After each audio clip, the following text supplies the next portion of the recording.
Welcome to the Finland feed. In this video, we are addressing the issue of food courier accounts, Wolt being rented out to other users. The end of Foodora in Finland. Foodora has officially announced its departure from the Finnish market following the conclusion of change negotiations that began in mid-January. This strategic exit impacts approximately 80 local employees and ends the company's decade-long presence across more than 100 Finnish municipalities. While restaurant partners and freelance couriers are being notified of the next steps, the company's reasoning points toward a fundamental shift in the industry. According to Foodora, the Finnish market has become heavily tilted toward a single dominant player. They believe long-term exclusivity agreements created an environment where fair competition was no longer sustainable. This move follows a period of intense scrutiny by the Finnish Competition and Consumer Authority regarding market practices and pricing.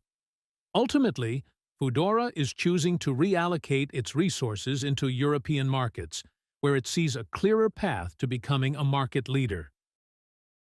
Wolt accounts rented for €1,000 a month.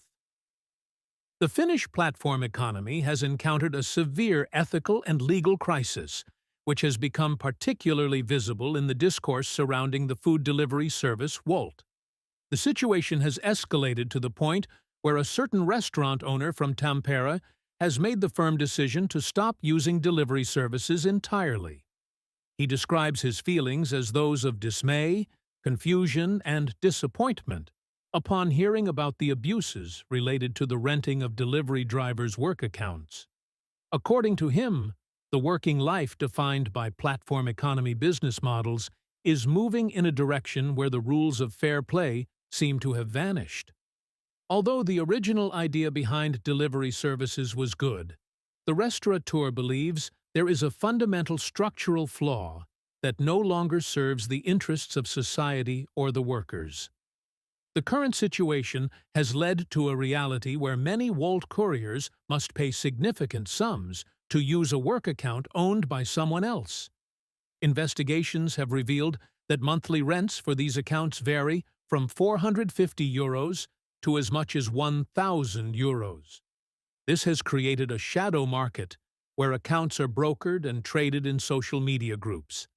The phenomenon has birthed deep inequality, as the couriers actually performing the labor are often left with only a few euros per hour after all fees and rents are paid.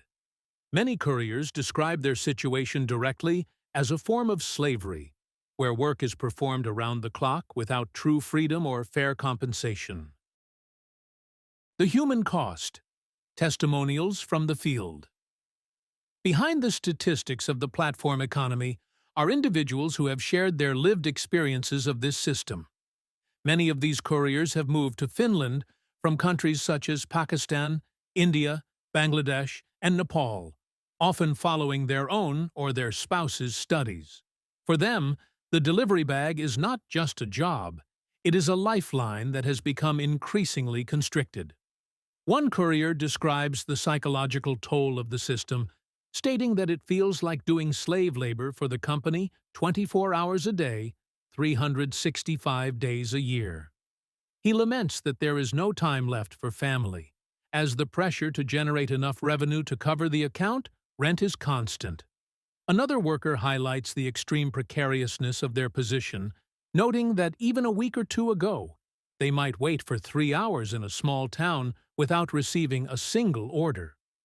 Despite the lack of income, the fixed rent for the account must still be paid to the owner. The vulnerability of these workers is perhaps most clearly seen in the story of a courier who felt forced to work during one of life's most significant moments. He recounts that he could not stay home after the birth of his first child because he was pressured by the account owner to pay a large sum for the month. Had he not complied, the owner would have simply revoked his access to the account. He expresses deep regret for not being fully present for his family during such a vital time, illustrating how the flexibility of the platform economy is often a one-way street that benefits everyone except the person doing the work. Furthermore, the handshake payments mentioned in the report are not merely financial transactions. They are moments of deep power imbalance. One courier described how account owners, often former drivers who have found other primary sources of income, would call him to their workplace and ask him to step aside, away from the eyes of others. There, they would shake hands in a way that allowed the cash to be passed discreetly. This cloak-and-dagger atmosphere underscores the illegal nature of these arrangements and the fear of the workers, who know that speaking up could mean losing their only source of income. Structural causes and the legal landscape. This unsustainable state of affairs is the result of a complex chain of cause and effect. The single greatest factor is the massive demand for delivery positions compared to the supply. There are currently approximately 20,000 people queuing for their own delivery account. Because new contracts are rarely issued, desperate individuals needing work are driven to rent credentials from those who already possess an account.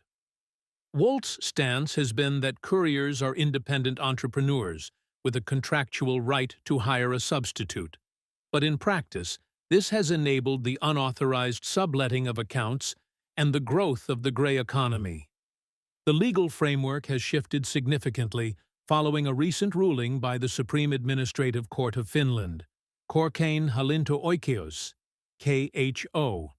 The KHO ruled that food delivery couriers are, in fact, in an employment relationship with the company rather than being independent entrepreneurs. This decision has been a turning point, as it erodes the foundation of Wolt's entrepreneurship-based structure. The ruling has had immediate effects on immigration policy. The Finnish Immigration Service, Migri, no longer grants entrepreneur residence permits based solely on Wolt activities.